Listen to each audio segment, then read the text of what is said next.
dokumen kegiatan dan juga dokumen keuangan. Yang banyak di bawah ini adalah dokumen kegiatan dan foto-fotonya. Kemudian yang di atas ini 3 ini adalah dokumen keuangan.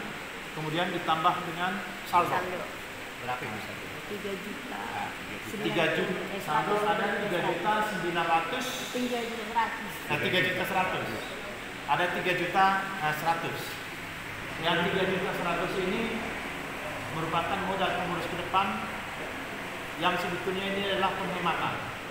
Nah, jadi kalaupun dimakan bendahara tadi ini tidak ada lagi apanya itu, tapi bendahara tidak mau makan ya dikembalikannya. Jadi ini sudah ditanggung juga. Terima kasih. Nah, jadi kami serahkan selanjutnya kepada penasihat.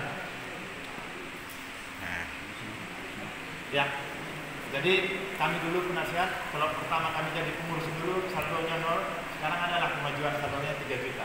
Terima kasih.